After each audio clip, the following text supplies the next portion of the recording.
Corona വ്യാപനം മൂലമുള്ള വിലക്കുകൾ നീക്കിയപ്പോൾ Gulf രാഷ്ട്രങ്ങളിലേക്ക് പ്രവാസികളുടെ ഒഴുക്കാണ് കാണുവാൻ സാധിച്ചത്. എന്നാൽ മാസങ്ങളോളം ജോലിയില്ലാതെ നാട്ടിൽ കുടുങ്ങിയ പ്രവാസികളുടെ കഴുത്തറുത്ത് ഇരട്ടിയിലധികം തുകയാണ് വിമാന കമ്പനികൾ ഈടാക്കി വരുന്നത്.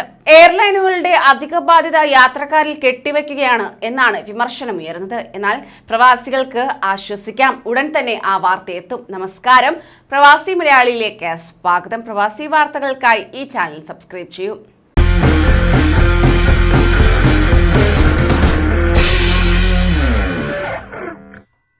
ഇന്ത്യയിൽ നിന്ന് കുവൈറ്റിലേക്കുള്ള വിമാന ടിക്കറ്റ് നിരക്ക് ഒക്ടോബറോടെ കുറയുമെന്ന് ട്രാവൽ ടൂറിസം മേഖലയിലുള്ളവർ വ്യക്തമാക്കുന്നു. നേരിട്ടുള്ള വിമാന സർവീസ് ആരംഭിച്ചപ്പോൾ തന്നെ ഈജിപ്തിൽ നിന്നും ഇന്ത്യയിൽ നിന്നും ഉണ്ടായിരുന്ന നിരക്കിനേക്കാൾ 30% വരെ കുറവ് ഇതിനോടകം തന്നെ പ്രകടമായിട്ടുണ്ടെന്നാണ് ഇവരുടെ വിശദീകരണം.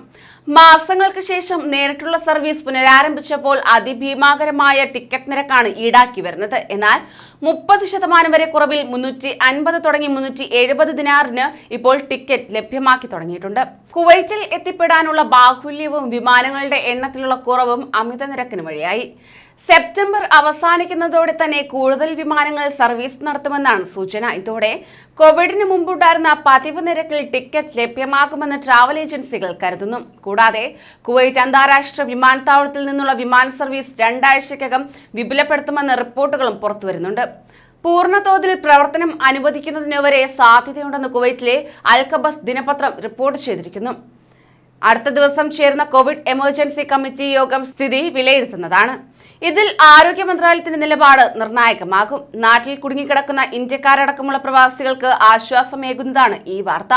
പ്രതിദിനം പരമാവധി യാത്രക്കാരുടെ എണ്ണം 10,000-ൽ പരിമിതപ്പെടുത്തിയതിനാൽ തന്നെ ടിക്കറ്റുകൾ വൻ നിരക്കാണ്. ഇന്ത്യയിൽ നിന്ന് പ്രതിദിനം 768 സീറ്റുകളാണ് കുവൈറ്റിലേക്ക് അനുവദിച്ചിട്ടുള്ളത്. ഇതിൽ പകുതി കുവൈറ്റ് എയർവേസും ജസീറ എയർവേസും പങ്കിടുന്നതാണ്. 50% സീറ്റുകൾ ഇന്ത്യൻ വിമാന കമ്പനികൾക്കാണ് മാറ്റിവെച്ചിട്ടുള്ളത്. ആയതിനാൽ തന്നെ വിചാരിച്ച സമയത്ത് ടിക്കറ്റ് ലഭിക്കുന്നില്ല. ദീർഘകാലമായി അവധിയെടുത്ത് നാട്ടിൽ പോകാത്ത പ്രവാസികൾ നിരവധിയാണ്. യാത്രാ സൗകര്യങ്ങളിലെ അനിശ്ചിതത്വമാണ് ആളുകളെ പിന്തിരിപ്പിക്കുന്നത്. അതിനാൽ തന്നെ രാജ്യത്തെ കോവിഡ് സാഹചര്യം മെച്ചപ്പെടുന്നതിനാൽ 2 ആഴ്ചയ്ക്ക് ശേഷം നിയന്ത്രണങ്ങൾ നീക്കാൻ സാധ്യതയുണ്ടെന്നാണ് പത്രം റിപ്പോർട്ട് ചെയ്തിരിക്കുന്നത്. അതേസമയം കുവൈറ്റിലെ പ്രതിദിന കോവിഡ് കേസുകൾ 70-ൽ താഴെയായി കുറഞ്ഞിട്ടുണ്ട്. രോഗമുക്തി 170-ന് മുകളിലാണുള്ളത്. 1-2 മരണം മാത്രമേ ഇപ്പോൾ റിപ്പോർട്ട് ചെയ്യപ്പെടുന്നുള്ളൂ. 1500-ൽ താഴെ ആക്റ്റീവ് കേസുകൾ മാത്രമേ കുവൈറ്റിൽ നിലവിലുള്ളൂ. ഇതിൽ പലരും ഗുരുതരാവസ്ഥയോ രോഗലക്ഷണമോ പോലും ഇല്ലാതെ വീട്ടിൽ ഗാർഹിക സമ്പർക്ക വിലക്കിൽ കഴിയുകയാണ്. ഇതേ നിലയിൽ തുടരുകയാണെങ്കിൽ ഈ മാസം അവസാനത്തോടെ തന്നെ കോവിഡ് മുക്തമാകാനും സാധ്യതയുണ്ടെന്ന് അധികൃതർ ചൂണ്ടിക്കാട്ടി. കൂടുതൽ പ്രവാസി വാർത്തകൾക്കായി ഈ ചാനൽ സബ്സ്ക്രൈബ് ചെയ്യൂ.